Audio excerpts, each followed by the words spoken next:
Thank you for joining us today. My name is Carrie Knuth. I'm the Interim Director of Student Life for the Ivy Tech Fort Wayne campus.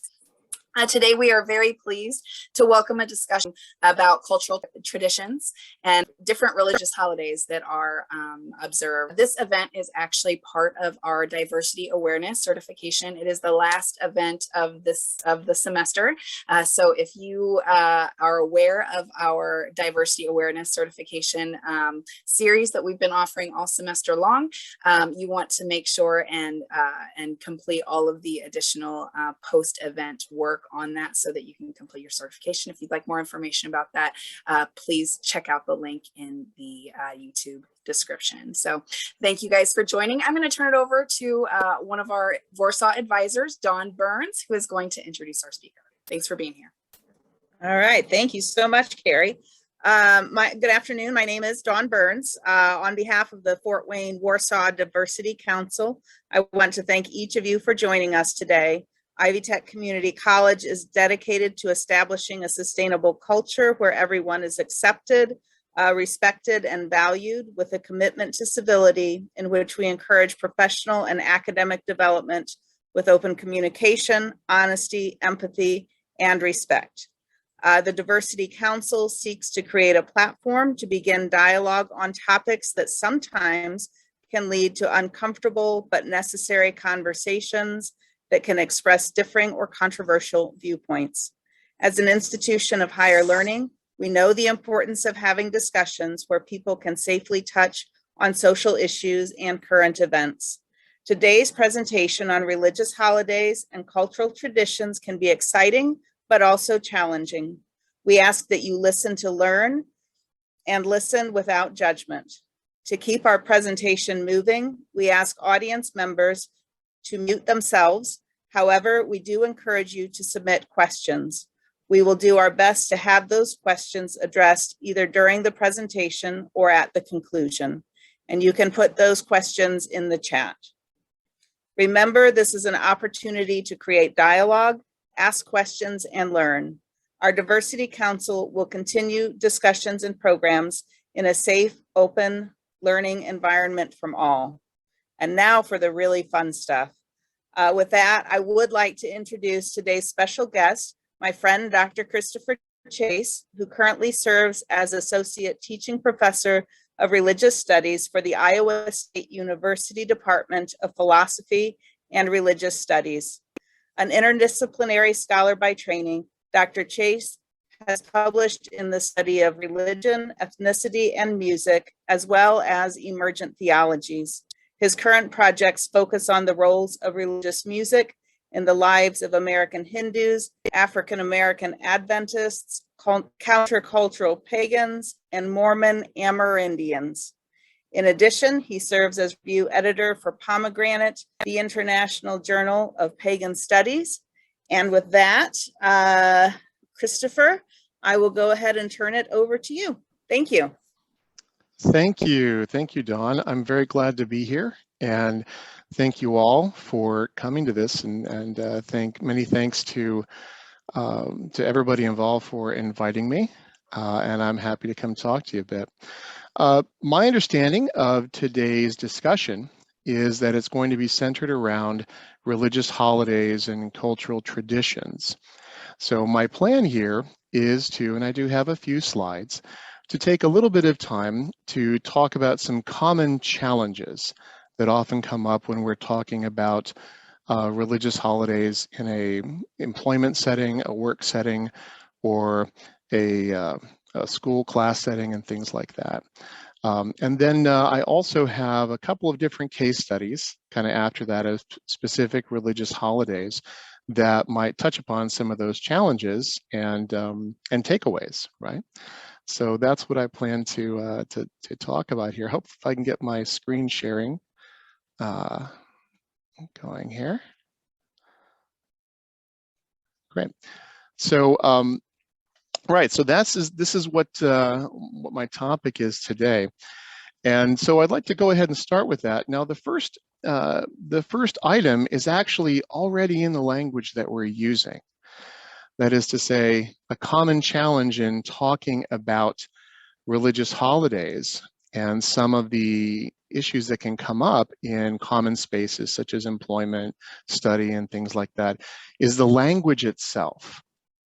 Because when we use the term, and this is a term that we throw around a lot, we've even used it so many times already, religious holiday. The term holiday itself tends to conjure up certain kinds of meanings for people that might not necessarily fit with the people who practice these particular kinds of observances. Now, of course, language is fluid, right? People think of different things when the word holiday comes up. But generally speaking, if you're like most people that I work with and teach with, a holiday often implies something like recreation or vacation, right? It is usually associated with something that is leisure-based, right? And this is not to say that religiosity can never have a leisure component. It certainly can. But sometimes that sort of assumption can get in the way of understanding what kinds of observances or obligations people can have, right? So that's one kind of challenge we have here. Religious events can mean significant work and significant involvement. And this, of course, depends a lot on the specific roles that a particular person has, right? A person may be attending an event that is specifically timed. They may be either preparing particular kinds of foods that could be timed or abstaining from certain kinds of foods, and that's a kind of work as well. And so they could also be in charge of preparing something or simply attending. And so a lot of times issues about work and involvement and how much effort goes into particular observances is very much an individual basis. And so if there's a situation that arises kind of in an employment setting or a school setting or a class setting, and I can't stress this enough, the best way to avoid any problems before things get started is to communicate, right? And thankfully, most particular kind of classes that I see, syllabi and such, have language in them about religious accommodations. Many particular workplace employment policies also have this kind of language. So there is a framework already in place, but we have to remember to kind of to perhaps set aside this kind of common assumption of leisure and say, well, this person's getting time off for this or that. Well, they may not be attending class on that day or attending the workplace on that day, but nonetheless, that doesn't mean that they're necessarily getting a vacation, right, or anything like that. So one of the things I want to emphasize in today's discussion is, on the one hand, performing religious observances, which is perhaps in some ways a more technically correct aspect of this. Performing religious observances is a kind of investment. People invest their time, people often invest their money, people often invest different kinds of effort. And they do that because they expect to and usually do get something out of that investment, right? So I'm going to talk about people really as investing their energy. And part of what happens when a person performs religious duties or religious observances is that investment helps create and perform social identity, right? Because religions, whatever else they may be, are generally classified by scholars as collective movements. People practice sometimes individually or in groups depending on the situation and the religion, but there's often a kind of social identifier that comes along with that. And so this is one of the reasons why religious observances are very important to many people. And so the investments they make are really kind of important, including the work and involvement that they put in. My takeaway really from this, or what I would suggest, is to remind ourselves that religious observances are not necessarily vacation or recreation. For many people, the involvement that they put into a particular kind of observance is a kind of work. And this can be work that is either requiring them to produce something or to abstain from something. And this can be in terms of time, as we'll talk about, and also in terms of food and in terms of language, right? So we've already got this kind of issue to kind of work with. So another common challenge is time, as I've mentioned here. It can be easy to, and I do this all the time, right? In my own classes, I organize things in terms of weeks and weekends and what's going to happen every 7-day period, because that's generally speaking in the United States, kind of a common public conception of time, a mostly even 12-month solar calendar. Now, we do have some observances that, of course, don't necessarily occur on the same date every year, right? Thanksgiving is one of those, Easter is one of those, and such like that. But for the most part, most of the institutional life that people participate in terms of employment, in terms of the classes that they're taking, or things like that, tends to follow this kind of calendar. And so it can be easy to forget that religions come out of cultures, and cultures follow many different kinds of calendars. So for example, particular cultural festivals or holy days may follow lunar calendars, and a lunar calendar is not going to map out the same way a solar calendar is, because the relationship between the Earth and the Moon and the Earth and the Sun in terms of time is a little different. The Moon rotates around the Earth roughly every 28 days, which is a little different than splitting up the solar year into 12 months. Other particular aspects, some particular calendars follow a combination called lunisolar. That is to say, an initial date may be fixed by a solar date, a particular kind of equinox or a solstice, but then the actual date of an observance may be a given moon phase after that particular solar time. So it may start with a solar sort of benchmark, but then it moves according to a lunar time, like say the first full moon after the vernal equinox or something like that. Now, this can be challenging. Some particular cultural festivals shift a great deal from year to year, and I'll give a case study of that later on. And part of that can be that the months within a particular year may not even be the same from year to year. For example, in some calendars may normally follow a kind of 345 to 355 year, and then every few years an extra month may be added, and that particular month may have a variable number of days, right? The traditional Chinese calendar would work this way, and there are certainly some other examples. So in terms of time, we're going to be talking about having to juggle different kinds of schedules. And again, communication is really the key. But also, not simply in terms of communication, there is a takeaway I would suggest for those who are in management situations or those who are mapping out time for particular employment aspects or class aspects. Work or school periods may vary from year to year or month to month, or that is to say, the time needed to work during those periods may vary from year to year or month to month. So one can't necessarily say, well, I had several students off for Ramadan this particular year, so I know that's going to happen in this next solar calendar year. Well, maybe and maybe not. Ramadan, which is an Islamic holiday or set of observances over a particular month, does a great deal of shifting every solar year because it's a lunar calendar. And so relative to the solar calendar, it gets a little bit earlier each year, rotating throughout the year. So communication is key, but also making sure that one doesn't necessarily assume that religious observances are going to be impacting work and school periods in the same way from term to term, month to month, or year to year. In many ways, again, you're dealing with different kinds of measurements of time. Another common challenge that I find for students and for those in employment situations is food. Food is an enormous part of, and the relationship to food that a person and a community has is an enormous factor in religious practice.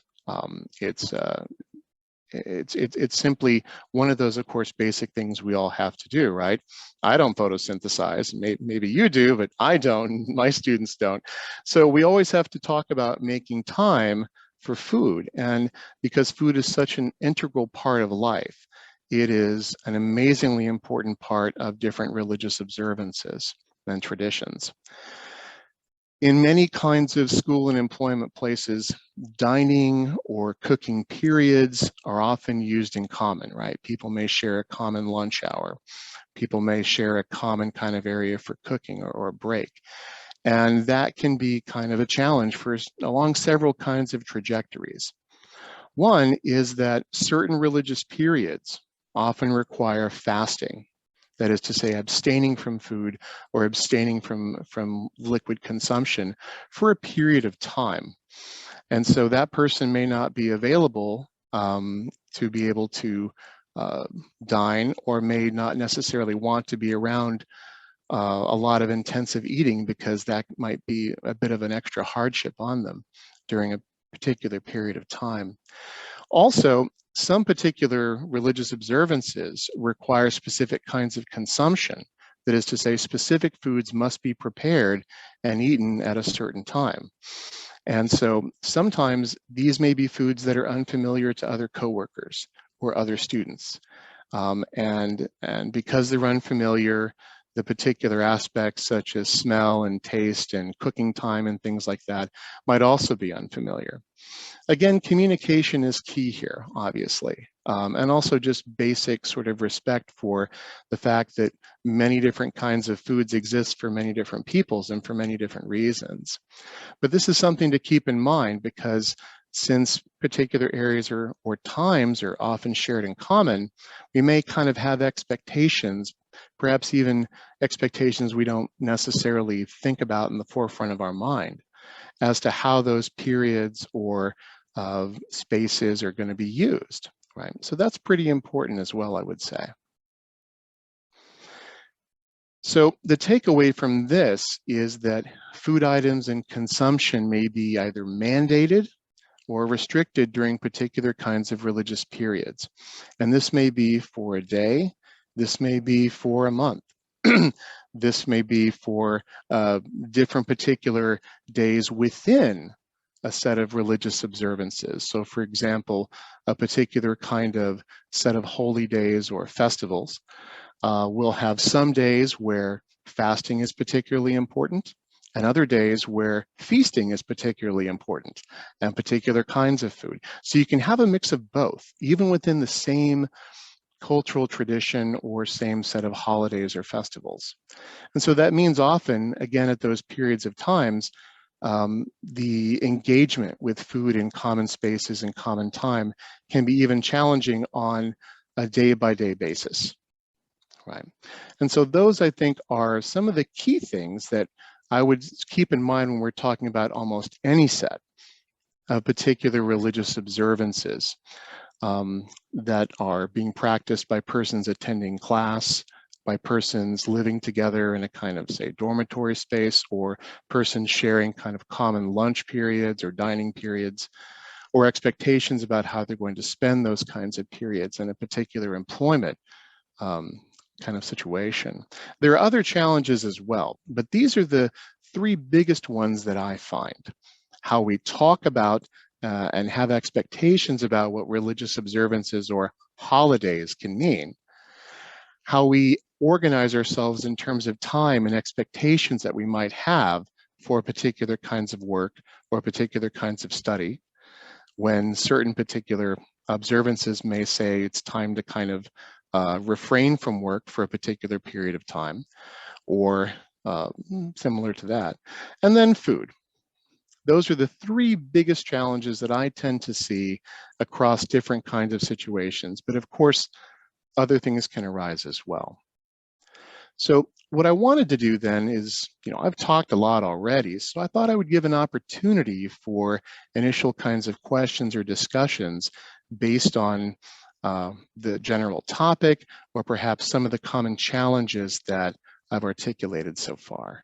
So I'm going to quit sharing this and enter the chat here just to see if there's anything here going on. All right. All right, well, I can certainly see that Michelle says she has to go, but hopes to join later in the year. I have a paper to work on for a course. I definitely understand that. And so I hope that you do find this valuable later on, Michelle. So yeah, thank you for letting me know. Still having a screen sharing thing. What's going on here? My cursor, pause the share. Screen sharing is paused. Still having some issues here. Okay, hold on. All right, I think I'm back out finally. All right, so are there any kinds of particular questions, thoughts, comments so far on any of the particular topics that I've raised here? Or others that you think may be also common challenges for a set of observances or a particular kind of work or school framework? I actually do have a question. I'm looking to see if I didn't jump in front of anybody. But you talked about the three challenges, and I wondered if you had any recommendations on, communication. So you mentioned communication is key. Yeah. And so how might either faculty members, let students know that they are respectful and they'll acknowledge the time that they need while keeping a schedule, because that's important, right? And then on the flip side, for our students, how might they ask? How might they approach their faculty members in hopes that they can get the time they may need? Right, that's a great question. That's a great question, and I've seen various faculty members and students kind of approach this in different ways. One of the things that I do think is important is to, and thankfully I see more and more course syllabi, just to take the academic world here and classes for a moment. I see more and more syllabi talking about religious accommodation and setting forth very clear policies regarding religious accommodation and also expectations for managing student work during that. So I think that one of the most important things is when faculty are setting a policy for a class. And this should be something that's clearly, I think, communicated both in person and easily locatable in a learning management system or syllabi, multiple modes here, is that one understands that there are particular kinds of religious and cultural festivals that might impact the schedule of the class. And I think it's up to the faculty member, because again, they're the person in position of responsibility to reach out first and say, I'm aware that this is a topic and that this may be something that different members of the class may be working with. So I would invite students, and I think that's good language to use in my experience. I would invite students to say, to come talk to me. Usually, I think it's better handled in office hours or after class, maybe not something that takes up a lot of group time. And certainly you don't want people to necessarily, you don't want to say, tell me now in front of all these people, because again, not every student wants to necessarily have that kind of business or observance articulated, especially if one is a member of a group that feels particularly marginalized, right? So I think it's important to be able to publicly invite students and say, please come talk to me in person. Here is this policy that we have in the course syllabus, and I'm happy to work with you to kind of reschedule around, kind of needs that come up. And again, I think that most students, in my experience, certainly recognize that we already do things like that for students who have particular documented medical interventions, excuse me, or kind of planned, other planned things that may take them away from the class that are important. At the same time, it is also the responsibility of the faculty member, I think, that if a student comes with a specific concern, say I had a student, this last term actually, who needed some time for the High Holy Days in Judaism. I think whether a person is in, whatever field, whether it's physics or education or religious studies, that it's incumbent on the faculty member, and I would say this is probably true for a workplace supervisor as well, to take a moment and say, all right, we've got a specific kind of set of observances here. I need to do a little checking to see how this may impact our particular settings in terms of time, in terms of food requirements or things like that. So I think it is important for the person in charge who's setting the environment to first be inviting, and then also, once a particular need has been articulated, to take a little time to do just enough research to kind of take a look at how this might, particular observance might impact a class. And usually my experience is it's not too difficult to move exams or quizzes or participation, issues around.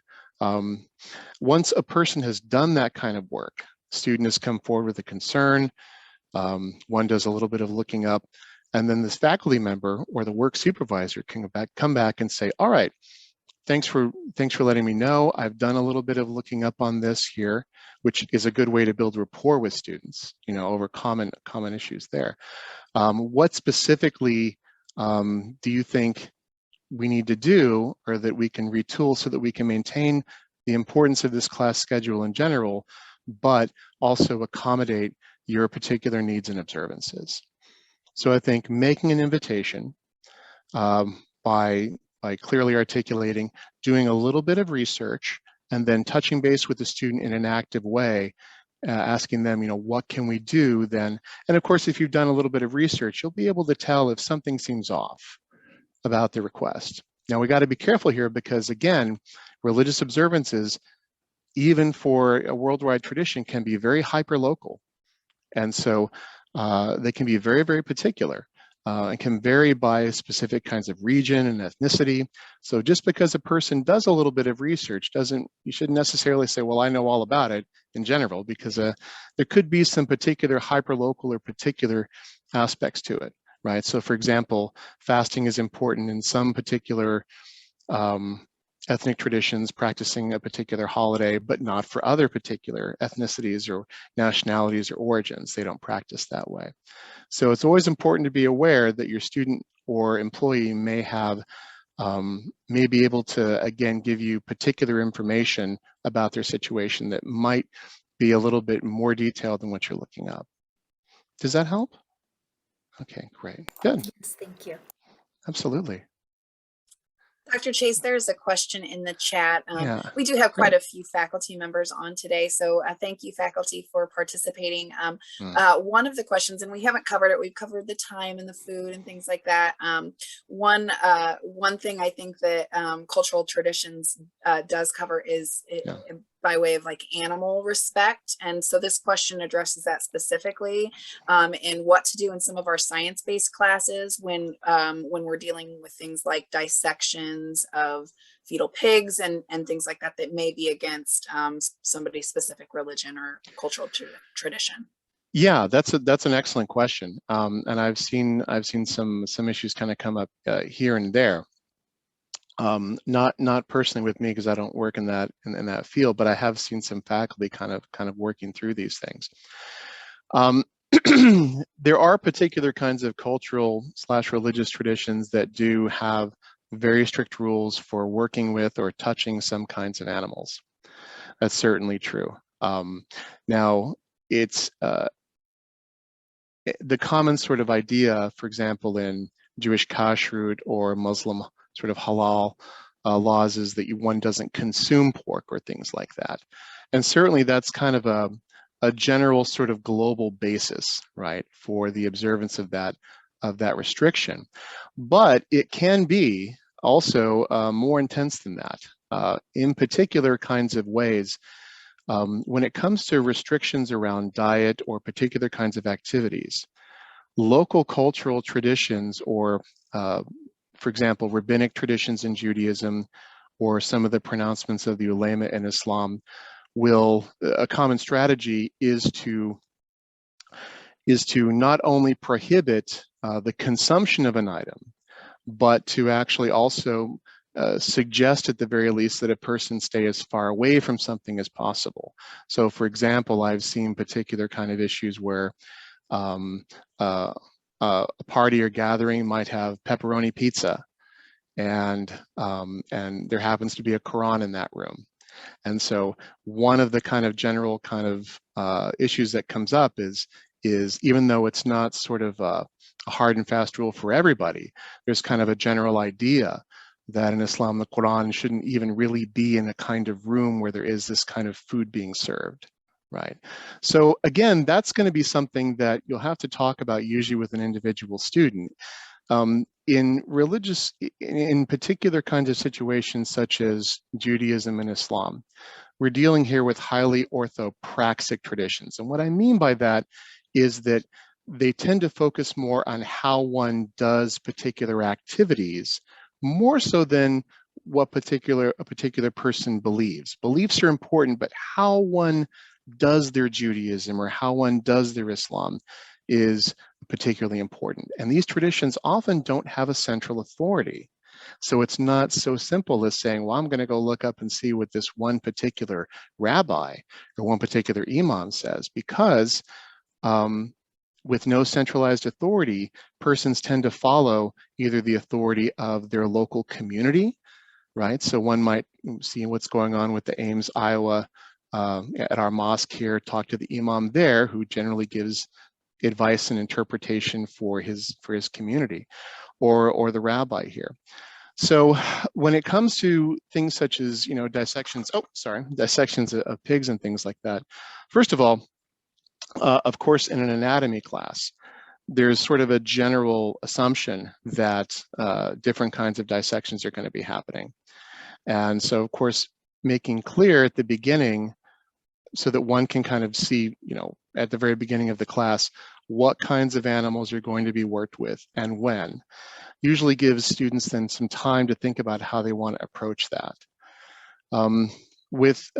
I've seen some situations where, in particular, persons have looked at using kind of alternate assignments, such as studying particular kinds of online mappings of anatomy and morphology and things such as that. I've seen other particular situations where a student goes to their particular rabbi or imam, again, no central authority, so they go to the authority that they follow and talks to them about it and gets specific guidance in that regard. So I think, again, you're dealing with kind of a hyper-local situation there, where I've seen other situations where some persons didn't, for them, it wasn't a problem because they weren't personally consuming it, right? So in that particular situation, getting things out in the forefront, like I said, sort of with statements about religious observances in general and syllabi and class materials, but getting things out in particular and saying, we are going to be working with specific kinds of animals. If there are issues with dissecting, for example, cows for some particular religions, cow hearts or materials there, or pigs in other traditions, please come talk to me and let's talk about it, right? I think generally, the best thing that I've seen, the common ingredient for all of these specific treatments is good faith. Because if we don't have good faith about what people are coming to us with, or we're perceived as not acting in good faith, then there really can't be that kind of any resolution with that. So I have seen some issues there, and I've seen it handled kind of differently, depending on the situation and depending on that degree of students' observance. I hope that helps. It's a great question. It's a great question. I've seen this come up several times with both pigs and cows. Yeah. Any other particular questions before, say, we want to move on to talking about a couple of case studies?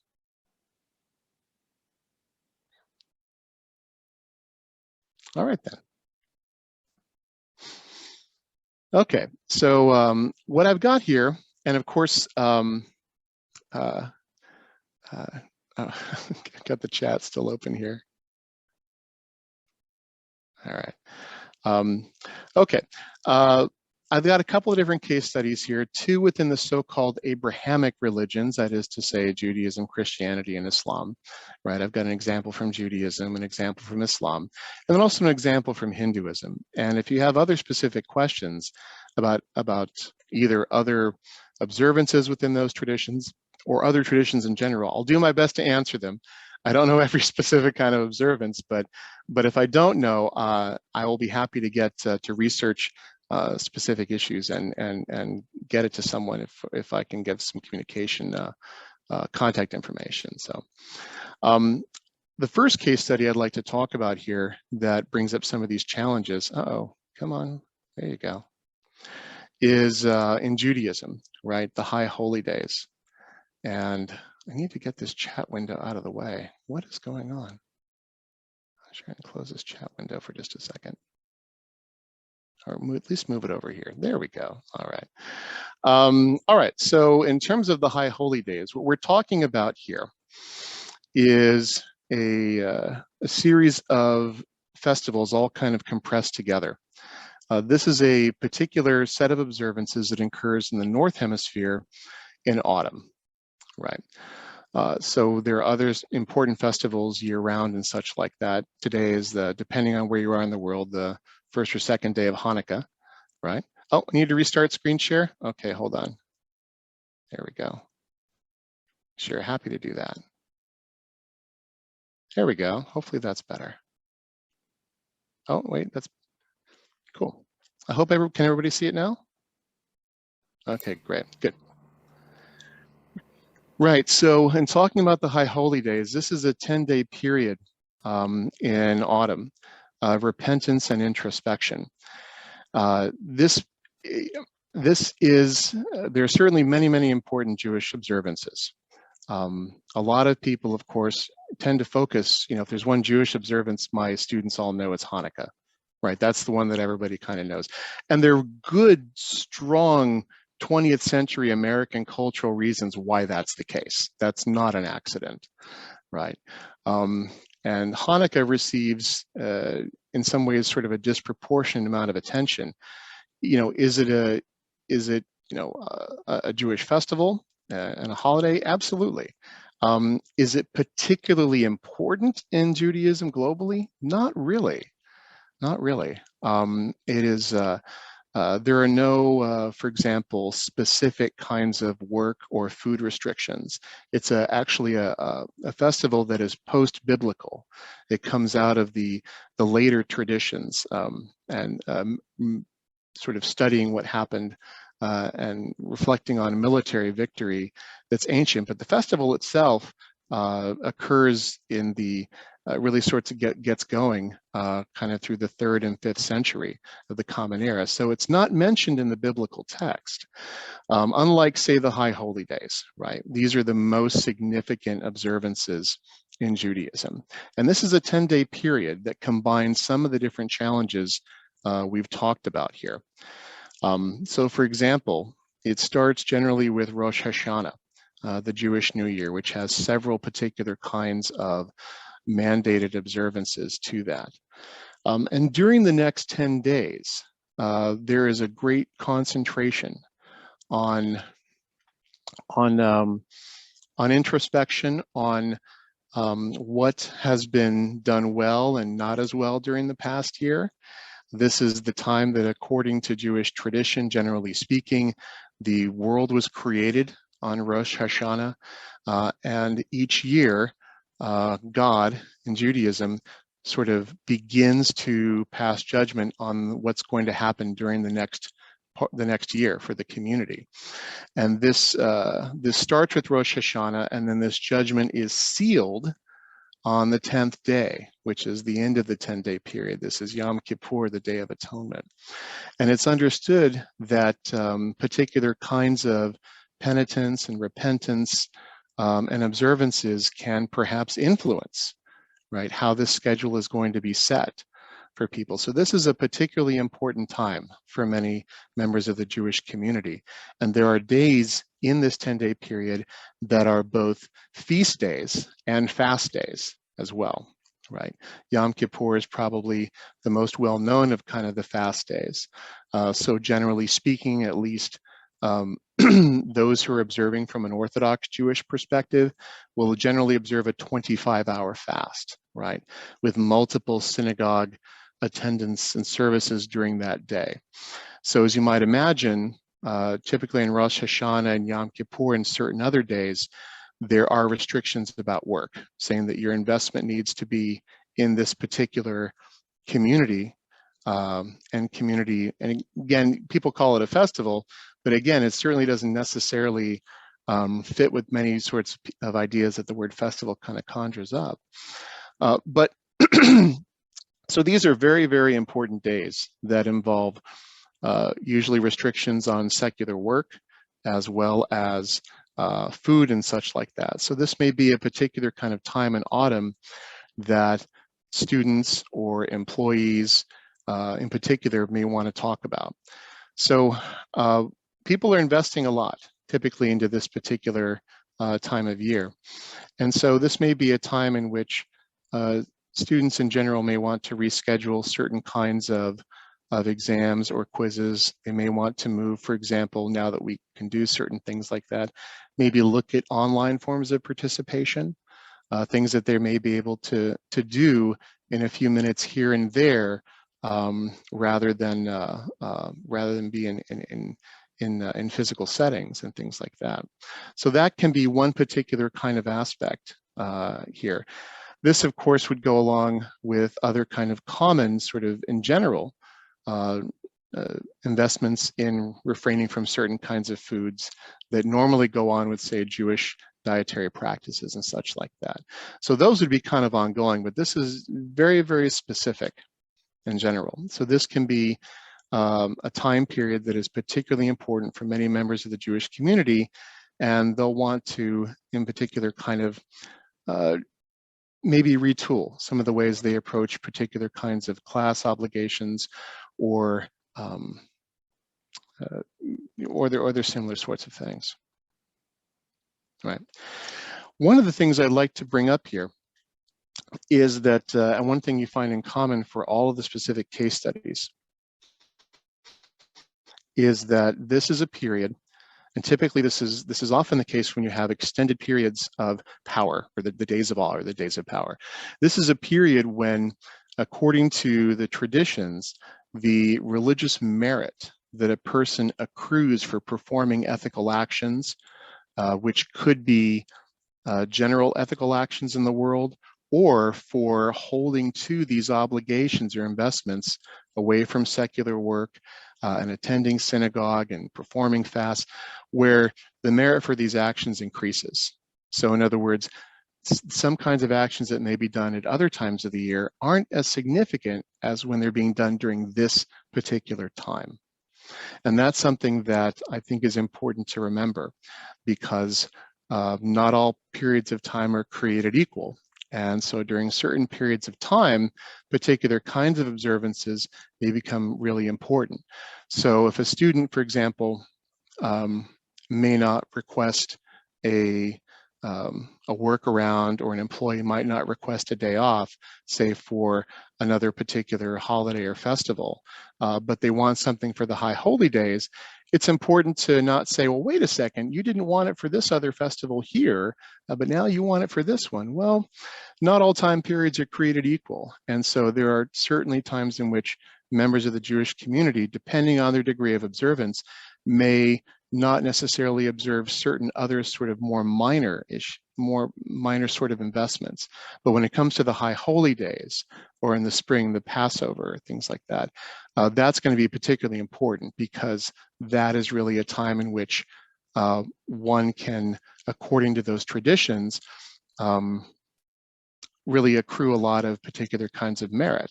And since people make mistakes, there's lots of need for merit in religious traditions.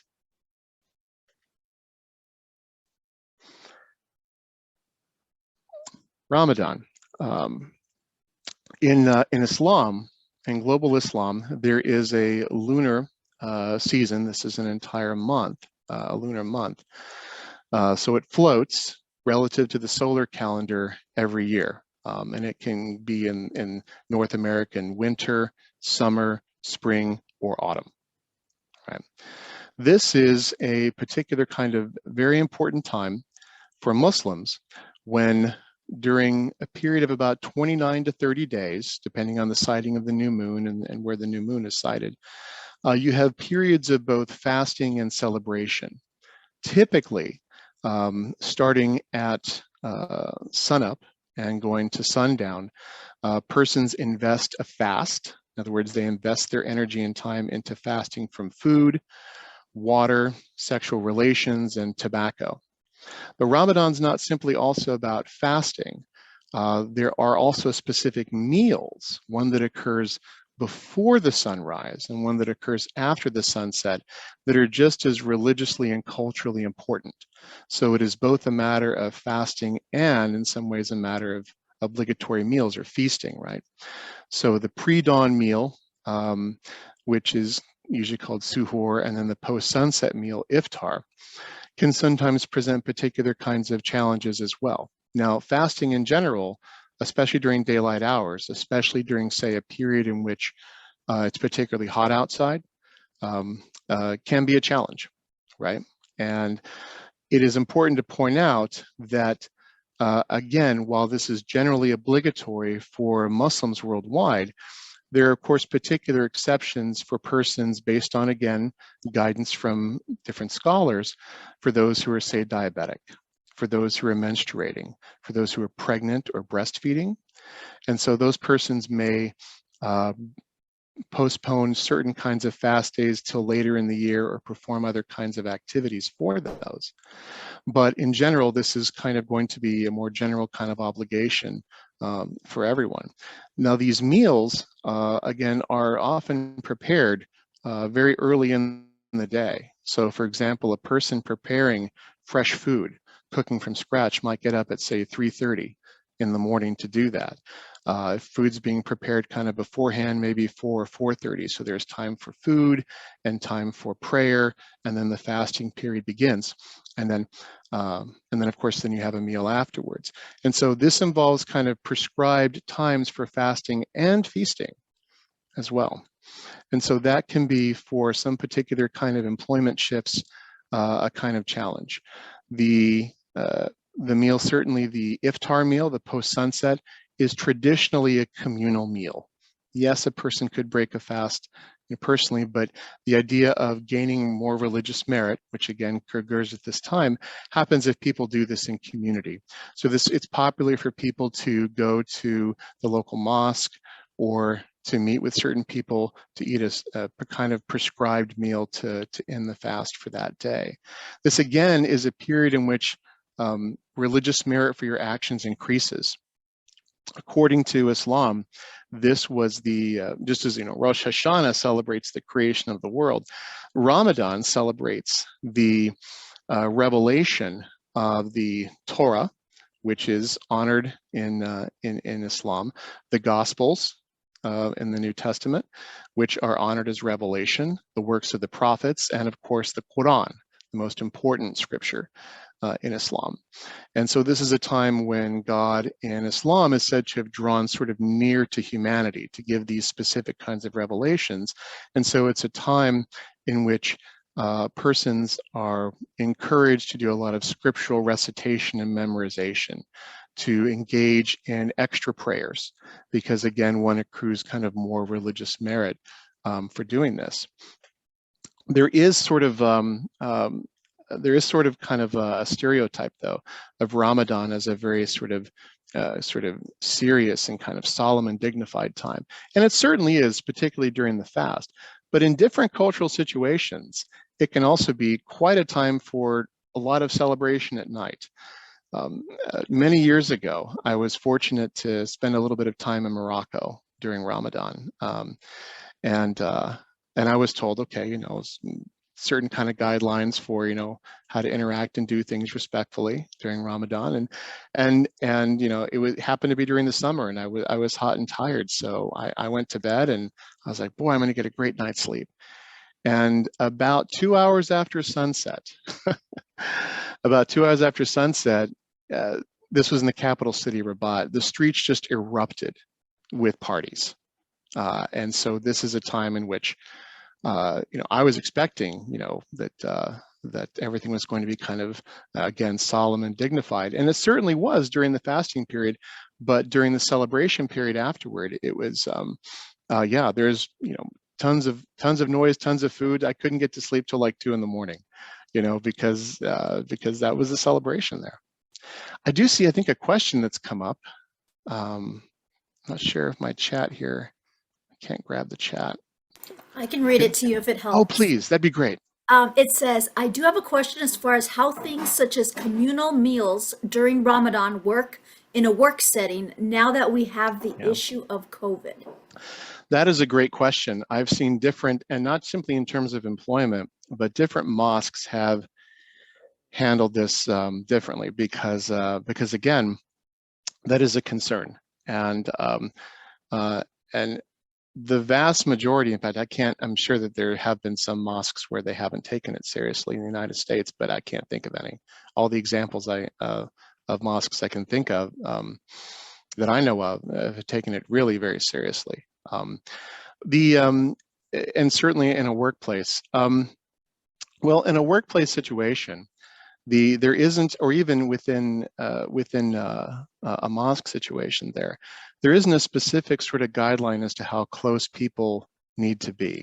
And so I've seen some particular mosques, especially during kind of last year, during 2020 Ramadan, what they were doing was they had people coming over and preparing meals, or they'd prepare sort of a potluck, bring it over, and people would arrive, pick up a meal that's made or kind of put together at the mosque and leave. Right, so as to minimize kind of personal contact. And so that, again, was sort of what they adapted to. Islam is a tradition that, again, has no central authority. I mean, no central human authority, I should say, right? There's no one pope, or there's no one person who essentially everybody agrees on in terms of following guidelines. And what that means is that gives particular challenges for that religion, but that also says that it's very adaptable to local conditions. So what happens in Ames, Iowa might be different than what happens in Des Moines, Iowa, or Oklahoma City, and can be dependent on the specific religious authorities in those areas. One of the things that you find in traditions such as Judaism and Islam, whereby you have specific kinds of local authorities, is that they take a lot of account of history. In other words, there certainly have been pandemics in the past during which that were highly communicable diseases. How did Muslims deal with that? And so what some of the scholars have done is they have made particular kinds of guidelines set on how things have worked in the past for those who have recorded how specific outbreaks and pandemics were managed during Ramadan elsewhere. And so there's actually a lot of different sort of historical guidance in a lot of these religions as to how to sort of deal epidemiologically with things that are known to be communicable. Right? So there is a well of experience that many particular kind of authorities kind of go on. In a work situation, if a person is, if a person, generally speaking, I would imagine, I can't say for sure, but in most work situations, by now I would sort of think that general sort of COVID guidelines are sort of well known, and so within a flexible sort of situation such as an iftar meal or such like that, typically I've seen many different kinds of solutions. For those who want to work, who want to engage at work with that, probably would follow the kind of whatever guidelines are already set up for use of the common break room. If a work situation says we're just not going to use this common dining area because it poses a risk, then there are different ways people can kind of accommodate that. Most of the time, iftar meals tend to be done either with family or close friends, or at a place like a mosque, although sometimes you do have, workplaces that might have setups for that and such like that. Again, it also depends on, what shifts you're working, right? There may be a difference if you're working kind of an evening shift that incorporates both part of the fast and the iftar as well. But typically speaking, those are kinds of situations where, of course, you'd want to talk to the people sort of setting workplace policy, and an individual who has questions would probably consult their local imam, and say, look, here's this kind of situation, or at least look at kind of what the mosque is doing. So that's how I would answer that. That's a great question. There's lots of different experiences in religions for dealing with pandemics. Ramadan is not so much of a challenge compared to the Hajj, which is a yearly pilgrimage concentrating about 2 to 3 million people in around a 50 to 60 square mile radius in Saudi Arabia every year. And for a very long time, Saudi Arabia has had a lot of experience and a lot of things that they do to micromanage disease transmission in that space, because things, of course, can get really out of hand quickly. In some cases, the particular country, Saudi Arabia, has canceled the Hajj for that year. And that's a requirement that able-bodied Muslims be able to perform at least once in their life, is to do this pilgrimage. That's probably the bigger challenge for many Muslims. And in general, a lot of the challenges are pilgrimage oriented for many religions, because pilgrimages are often either a collective people going together and moving from place to place, or you're personally going to an area where lots of other people are gathering, which of course is a perfect sort of storm for epidemiology, right? So there's definitely a lot going on in those religious traditions about how to deal with pandemics. Yeah. Other questions so far?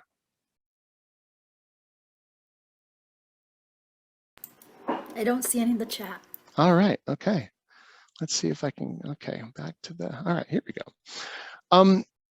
Okay, so I have an example here from what's often called a Dharmic tradition, that is to say, not an Abrahamic tradition, but one of the traditions that originates really in South Asia, and that is Hinduism. Of course, there are many religions that come out of a South Asian context and have sort of spread globally. Hinduism is one of these. Buddhism, Jainism, Sikhism, and in many ways, the kinds of festivals that occur and observances are a bit different in South Asian contexts, in that many of the same kinds of festivals or holy days are celebrated, but they can be radically different from place to place. This is, again, one of those situations where things can be quite hyperlocal. So Diwali is an observance that's often associated with Hinduism, and it certainly is very much alive in that tradition. But Sikhs also celebrate Diwali. Jains also celebrate Diwali, and they do that in different ways kind of themselves, right? So this is one of those areas where, again, traditions can be quite hyperlocal. And diaspora populations may also do things quite differently. So for example, among Hindus in the Caribbean, or in, say, Guyana in South America, which is a country where Hinduism is the largest religion, their fasting traditions during Diwali are particularly important. Whereas in some other Hindu diaspora populations, or on the South Asian subcontinent, it's not, generally speaking. But again, your mileage may vary here. This again is, as far as the North Hemisphere is concerned, this is an autumn festival, typically around 5 days, that follows a lunisolar calendar. That is to say, timing is dependent both on lunar aspects and solar aspects. Here, there are lots of different kinds of investments that people put into this. Depending on, again, the location of persons either within a particular diaspora population or coming out of that, right? So maybe you have a person whose family is from Guyana or Trinidad, and they're Hindu, and they're following their particular kind of culture and family's interpretation of it. They may have particular kinds of challenges with fasting, whereas other people might not, right? Cleaning is very, very important here. So time to be able to clean one's house. Rituals are often very timed in general in many Hindu kind of traditions and festivals, and this is very true here. Many particular kinds of businesses, especially in where you have high concentrations of Hindus celebrating Diwali, will close especially in the evenings, because that's understood to be often a time to celebrate particular kinds of family relationships. So one day in particular emphasizes siblings, brothers and sisters. Another one emphasizes often mothers, right? And there are other days that specifically have very strong religious and ethical and scriptural sorts of celebrations, celebrating good over evil in a particular kind of battle between gods and demons that occurred. And so there can be some kind of abstention from work, depending on especially what time of day we're talking about. You're probably more likely to come into situations where if a person tends to work during the day, they might be able, they might not have that same kind of needs, for example, as a person who's working during, for example, the evening, that might in particular need time to engage with family, right? Because most of those celebrations tend to happen in the evening as far as families are concerned. But so this can be, again, a time in which for many populations, religious merit, again, is at a premium, right? So celebrating particular kinds of relationships, engaging in some particular kinds of sacrifices, certain kinds of, again, it's very kind of hyper-local in this particular case, sort of increases one's religious merit. So this is a time in which the particular person's in a work situation, and sometimes I've seen in some kind of academic situations, may want a little bit of extra time off too. For example, this gets back to one of the issues we talked about before, which is, again, it's not necessarily simply attending a particular ritual or participating in something that's already set up, but in a lot of particular college campuses, student associations, South Asian student associations will often put on Diwali celebrations as a celebration of culture. And that takes preparation. That takes time. And sometimes that can happen in the evening, you know, in the month prior to it is very common for that.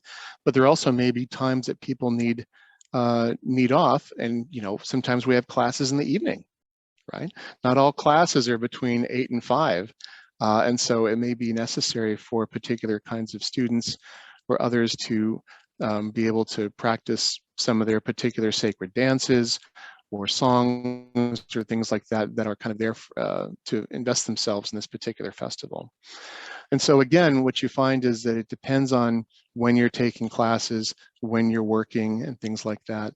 And so that's again a time that, as I kind of get back to the need for being able to set out in advance kind of what accommodation policies are there for particular religions, inviting people to come share with that kind of in a more kind of private setting, doing a little bit of research. You know, no one needs to become a big scholar, but it certainly behooves, I think, anybody working with students from and coworkers from a wide variety of traditions to have sort of a basic cultural and religious literacy as much as they're able to do. I mean, that's why I'm in this business, right? I mean, I'm all about religious literacy.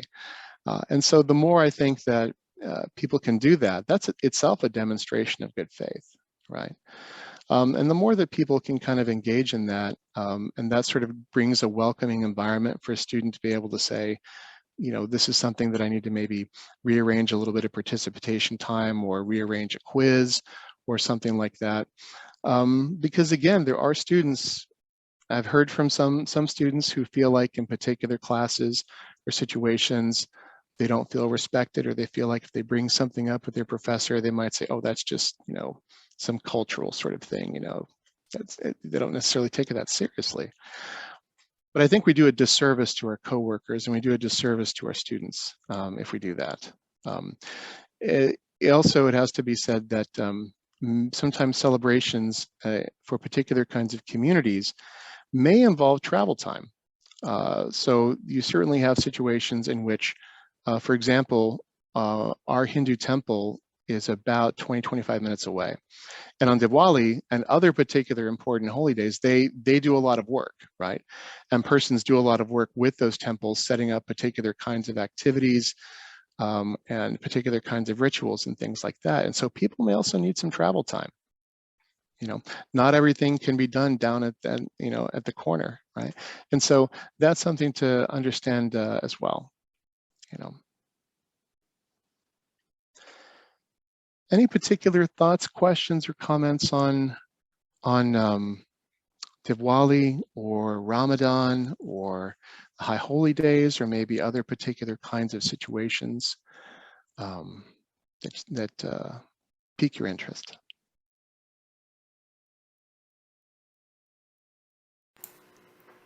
I'm checking the chat. I don't see anything other than a thank you for this wonderful presentation. Sorry, I needed to attend another No, meeting. that's fine. And then I do have a general question, but I wanted to give everybody else a chance.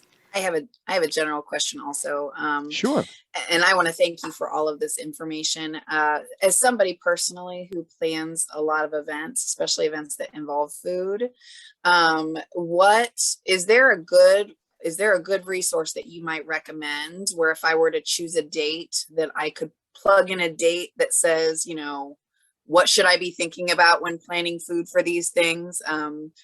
As far as like maybe the options that are available, or even as you stated earlier, maybe we don't have pepperoni pizza on this day or something, Yeah. just to be very respectful of everybody. Is there a good common resource for that kind of planning? Oh, there certainly should be. I wish I could say that I knew of something. This would be a great sort of central resource for say the American Academy of Religion to work on, and people have been trying to kind of push them to kind of have more public sort of public facing material like this that's usable.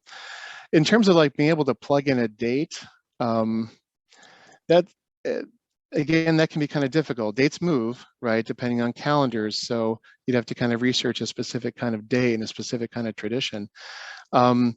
I can't think of anything specifically. What I would generally kind of suggest is that, and it's not a perfect solution, though, is that if you know you're going to be working with different kinds of populations, especially different religious and cultural populations, it's just a good idea in general for those engaged in planning or policies to have a phone number or at least a contact information for a person at a local church, synagogue, temple, or mosque. And it doesn't necessarily have to be a minister or an imam. It can be somebody on the board of directors, which is often the case in the United States, that temples and synagogues especially have sort of boards of directors of laypersons who then go and hire ministers and stuff. And in my experience, it's usually very easy to reach out to somebody on the board of directors, a quick email saying, I've got a particular kind of thing I'm planning here, or such like that. Is there any particular advice on foods to have or foods to avoid? Something like that. And in my experience, at least, whether it's the minister or a religious specialist, or whether it's a member of the board of directors, everybody I've ever interacted with in that regard has been thrilled to get any communication of that regard. I mean, it's been like, oh my gosh, you're actually reaching out and asking a question. I love you. It really is the idea, because unfortunately, oftentimes those aren't questions that people are thinking about when they prepare specific kinds of foods or things like that.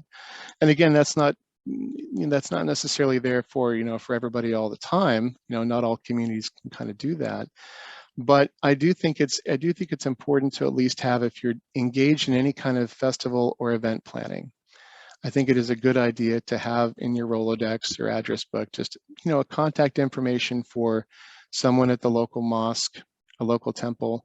Orthodox churches can be helpful as well, because one of the things that people often forget is that Orthodox Christians have different sets of sometimes obligations and festivals and holy days than, say, Protestants or Catholics, right? So, for example, Christmas is often celebrated differently and in different ways and with different kinds of requirements. Same thing with Easter.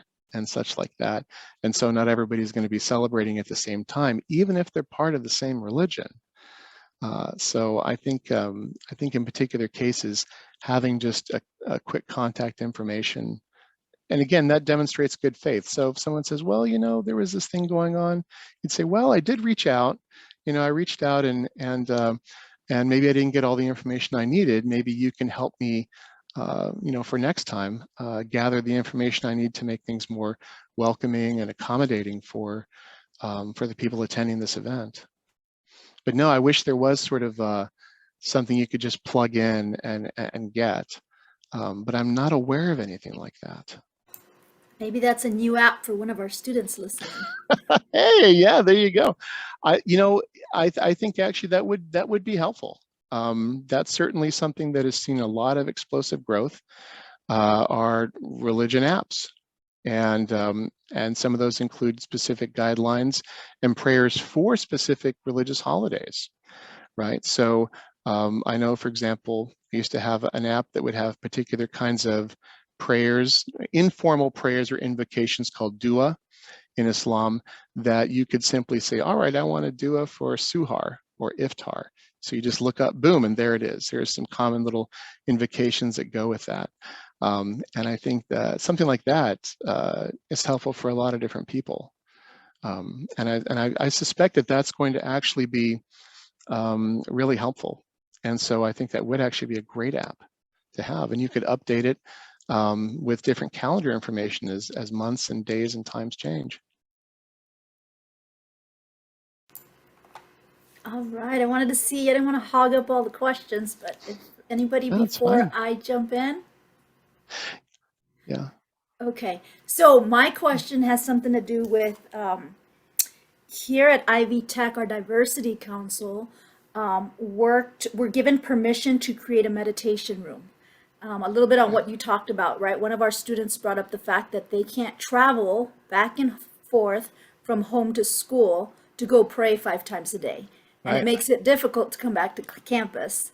And so we talked about creating this meditation room. We got permission. And so as I'm listening to you talk, I'm like, okay, put a sign on the door that says no food or drink. And then I listen to you talk some more and I'm like, wait, should we allow food or drink? And so part of my question is, do you have any thoughts on maybe, and this could be a loaded question, but do's and don'ts in creating this meditation room as we move forward, as we get started? Yeah, that's a really great question. I've actually been working with our local middle school here because we have students who need to do prayers, and especially at certain times of day, and there's really not a good way for them to do that. They don't want to draw attention to themselves in class. They don't want to always have to go to the office, and where there might be, and they're not really set aside for that. Yeah, and so that's something that I've been kind of working with, and thankfully some of the good models that I have seen. I mean, some places do it better than others, right? I've seen some that don't work as well, but I've seen good sort of spaces for that being set up in hospitals. Hospitals are a good guideline because hospitals, often they used to call them the chapel, and sometimes they're still called chapels, but they're definitely in the larger communities, you can definitely walk in and see specific types of implements that are there for different kinds of religious practices, such as prayer rugs. I think at a minimum, if one's going to set up a meditation room in general, the one thing that has to be one thing that really does need to be there more than anything else is to have directions on the walls, directions for north, south, east, and west, because for those who need quiet prayer, oftentimes those prayers are highly directional, and people may or may not have a compass with them. So being able to mark, and the great thing about directions is that they don't belong to any one religion. So it's not really controversial to put up, this wall faces north, or this space faces north, this is east, this is south, this is west, right? That's just simply a matter of orientation, but it can really make a great deal of difference. So someone doesn't have to run out and go, okay, where's east, right? Traditionally, Jewish prayer is oriented toward the east. Traditionally, Muslims pray toward Mecca, toward the Qibla in particular. And at least traditionally, this is often true for Christians as well. A lot of churches are oriented specifically so that their doors face toward the east. And that's for specific religious reasons, right? So I think one thing that's important is to have directionality notated. And that's a simple thing to do usually for most communities. When we're talking about meditation rooms or spaces, certainly some are done better than others. Some have attracted more controversy than others. I think that when we're talking about especially a public sort of institution, and I'm assuming that Ivy Tech is a public school, is that correct? Okay, great. Okay, in that particular situation, I think it's very important to make sure that one conspicuously puts in material from multiple religious traditions. One of the things that I see people getting in trouble with is orienting a particular prayer room or a meditation room almost exclusively so that it looks like it's set up for a particular religion. And that can be a problem, right? Even if it's not meant to do that, simply giving that kind of impression can be difficult. So one of the great things that I see for specific kinds of meditation rooms or chapels in hospitals, airports, some airports do this very well too. Some don't, but I've seen airports that do a good job of this as well. Because those are spaces where people need to be able to engage in certain kinds of rituals, and they need to know quickly what's the direction. So I would put in, something that has, for example, like a bookcase that has a couple of different prayer rugs, but also, for example, that has, a Bible, has a Quran, has maybe a copy of the Jewish scriptures, and I think also something like a meditation cushion, right, that Buddhists would often use. It's sort of not specifically has to be Buddhist, but they're very common in many Buddhist temples and meditation groups, these sort of meditation cushions. So the social meanings of having pluralistic material artifacts or pluralistic material culture tend to keep those spaces from becoming lightning rods for those who want to make mountains out of molehills, right? And at the same time, by showing that a particular kind of space has what a particular community needs, but also has materials that speak to more than one community, makes a statement about what that particular college or hospital or airport believes about its constituency and the people who are the stakeholders in that, right? So this is something that when I work with different people in different populations and spaces, I say, well, the first thing you should plan for is directionality. The second thing you should plan for is pluralism. Absolutely. In terms of food and drink, typically, most of the time, at least when I have seen, most spaces I have seen like that, in the past have kind of tended to discourage food and drink. But for example, some spaces I've seen sort of, and I wouldn't recommend this, but I've seen spaces that double, for example, as lactation rooms and things like that. Some places that's all the space they've got. It's sort of a general space. So they set it up for that too. And so I've seen fewer spaces kind of having that restriction on food and drink. But I think it is important that if it's possible to have a water fountain nearby, that can actually be very helpful, because consumption of water or using water, or if something can be located somewhat near a bathroom but not too close to it, that also helps too, because certain prayers in certain communities require the washing of hands beforehand, for example, or the washing of the face. And so that can be very helpful to at least have a sink nearby, or at least something with a cup of water so someone can get a cup and then kind of wipe themselves off, something like that. That's actually a pretty common sort of, or to wash the mouth out, because a person then uses the water as a way of moving from a secular sort of everyday kind of thing to wash their mouth out to prepare to talk to God, right? And so the availability of water actually turns out to be pretty important, I would say, in that regard for many different kinds of communities, or the ability to have a source of water in some way nearby. Thank you. That's so helpful. And there's another great question in the chat that says, would it ever be considered disrespectful to have all those things in the same room? So when you talked Yeah. about plurality. Yeah, that's a great question, right? I have not seen a specific case in which I mean, I haven't come across that. Certainly you might find that, you know, I can't speak for everybody. You're going to find that in some particular fundamentalist populations, you might find people who that's bothersome for. But the issue is that if you're a public space with public stakeholders who, and those stakeholders are people of many different religions and no religion, that in general, one can always kind of fall back on that and say, we've got lots of different stakeholders here. And it's a space where that as long as we have to share a particular space, we need to make people feel as comfortable as possible. And so there might be certain things that you might not want to put in there, right? I mean, it may be easy to go, well, let's put a Quran in there and a Bible and things like that. That's great, but one thing you don't usually want to put in is a full copy of the Hindu Vedas, right? And that's because certain scriptures like the Hindu Vedas, which you can buy copies, they're rather extensive, but typically most Hindus don't have full copies of those scriptures because they're thought of as too powerful. They have too much power to be contained outside of a temple. A temple is where you put those scriptures, right?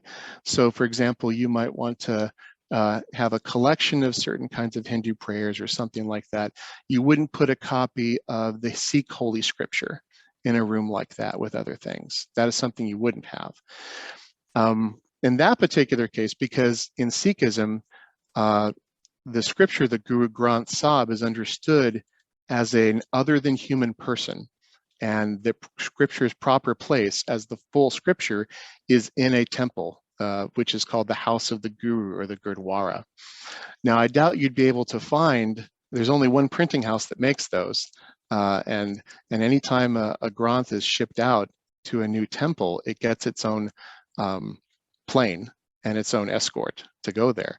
But I'm just using this as an example that you wouldn't necessarily want to put all different kinds of scriptures just willy-nilly in there. You'd want to just take a little look at what generally would be appropriate in a public space. And sometimes it's nice then to look at what the local hospital is doing because they've usually looked at that. Hospitals and sometimes airports often have chaplains, right? And chaplains may come out of a specific religious tradition, but it's their job to be able to engage professionally with people of many different religions and no religion. And I don't know if your particular community college has a chaplain. Some public colleges do, some don't. That can be a good resource as well. So you can definitely put things in there that that it would be considered, I guess, disrespectful in that sense if you were to have like a copy of the Granth, or for some Hindus, if you'd put like full copies of the Vedas in there, that would rub some people kind of the wrong way, because again, that's not even something people keep at home. Too powerful, you know, keep it in a temple. Now, one thing I might not necessarily do in a particular space like that is I wouldn't necessarily install iconography, right? I wouldn't necessarily put up pictures or things actively mounted of, say, deity images or crosses or or something like that.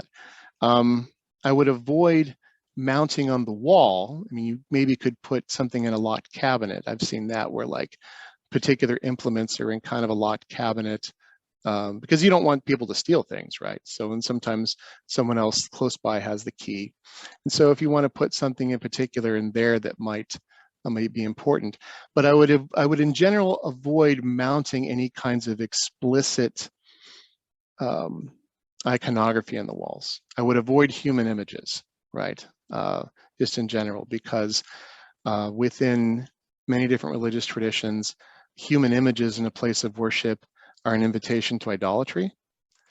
And they're typically not necessary for most traditions. For example, if a person, I mean, yes, certainly, a person, let's say a devotee of Ganesha in Hinduism, may go into a room to do some prayers, but most likely they'll either carry a little card of Ganesha with them that they can temporarily mount up. Putting a little table, that people can put things on, that can be very helpful, right? As long as the table is kind of empty, a space to put things on. But I wouldn't put in specific powerful religious symbols or implements pre-done on the table. Scriptures are generally one thing, icons or symbols are another. That's extremely helpful. Thank you. Sure, bet.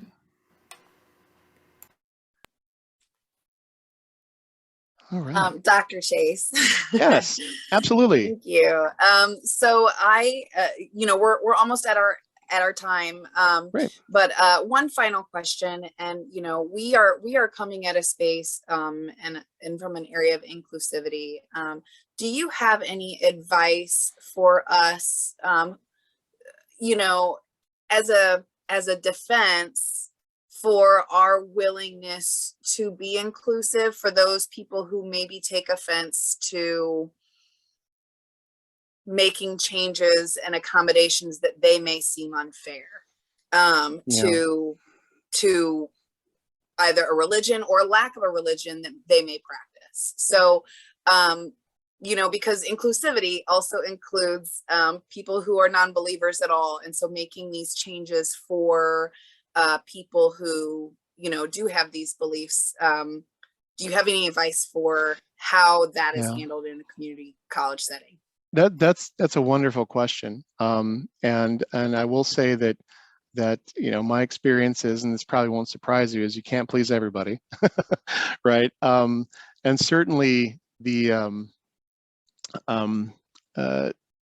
are ways sometimes that I do see issues come up, not typically with meditation rooms or things like that are constructed properly with pluralism and directionality and things like that. Where I tend to see colleges running into problems and things is when, and I've seen this more recently than I would like, is where particular religious professionals, especially in, say, Buddhism or Hinduism, are kind of brought in to do sort of HR workshops on meditation or something like that. That I've seen people kind of secularists go, wait a second, hold on, you're gonna pay people with public money to teach a religious practice, under the imprimatur of, say, of human resources or something.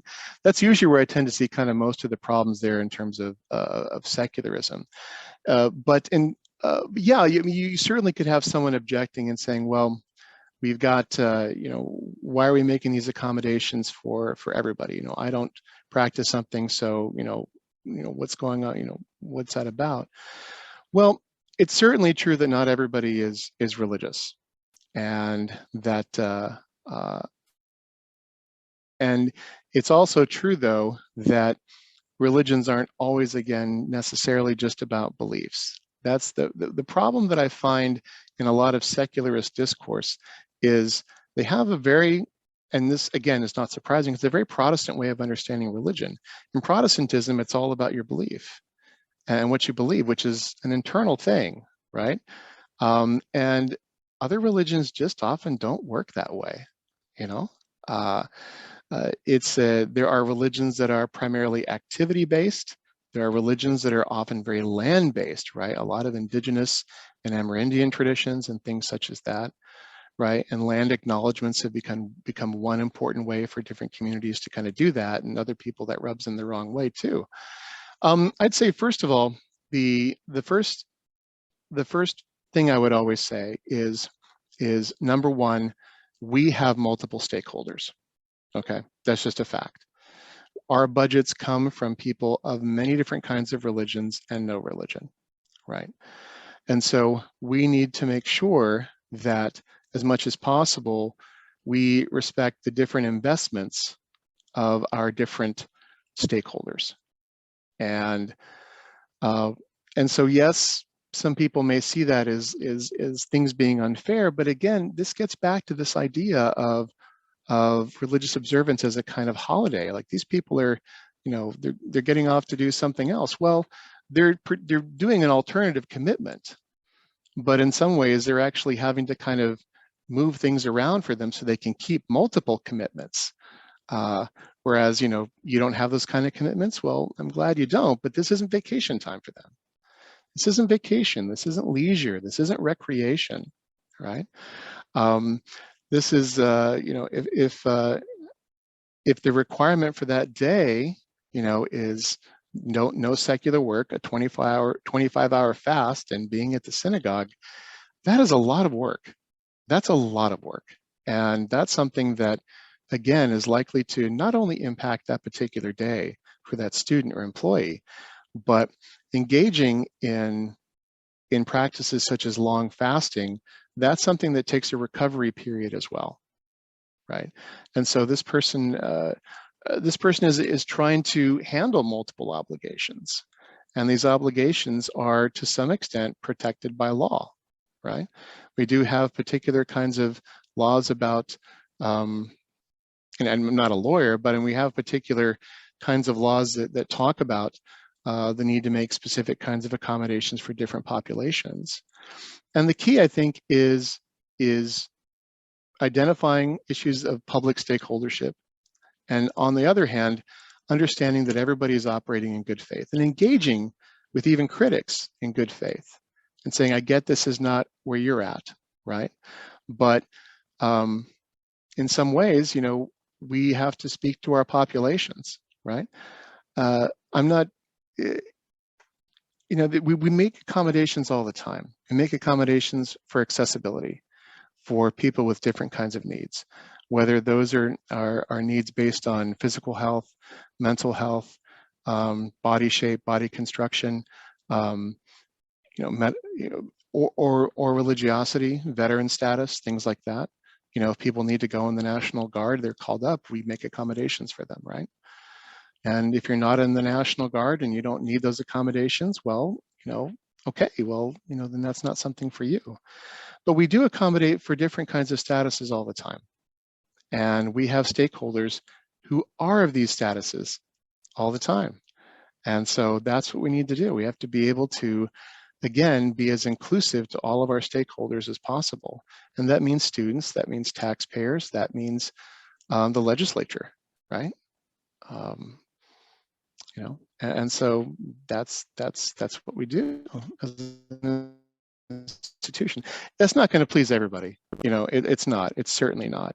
But as long as particular institutions, businesses, or universities are framing things as pluralistic accommodations to multiple stakeholders, and not compromising, of course, the core values of that particular institution, right? As Dr. Alvarez said, I mean, you've still got to have a class schedule. We've still got to be able to get accomplished what we need accomplished. And so to the extent that we can do that, that's just going to be all to the good.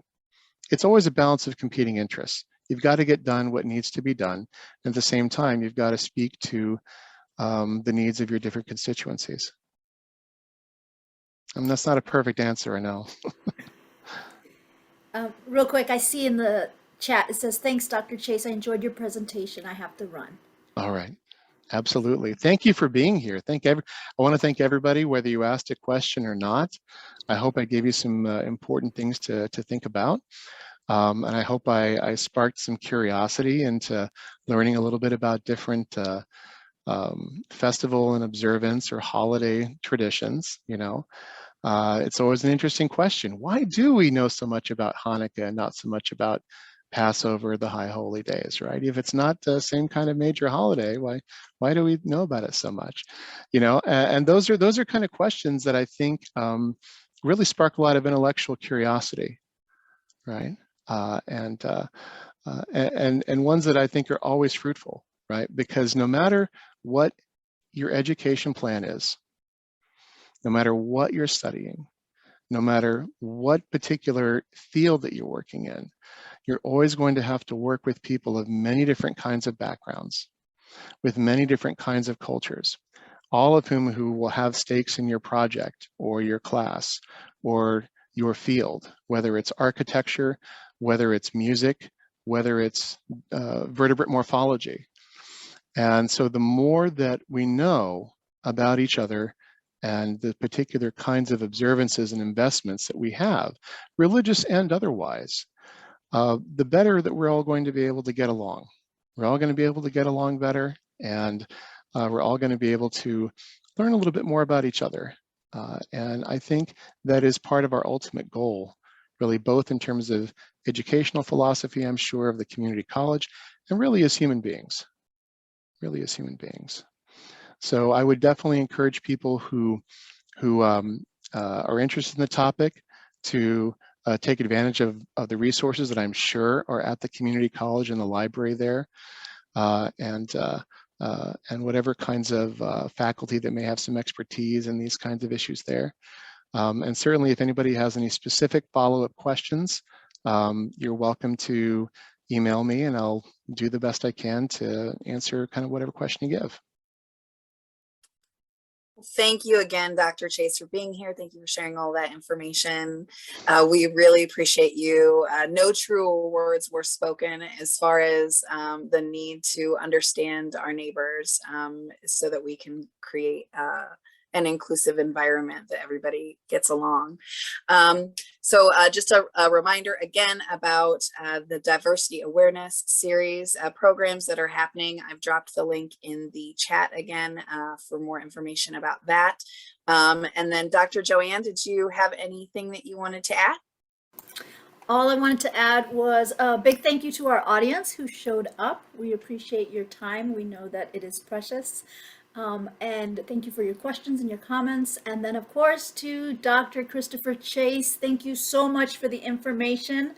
Loved listening and learning. Definitely took a lot of notes. So thank you, thank you, thank you. Wonderful. It was a pleasure to be here and an honor to be invited. Thank you all so much. Wonderful. And if you guys are watching the video of this, we will make sure to include any of that information and important links in the description. So thanks so much and have a wonderful day. Thank you all.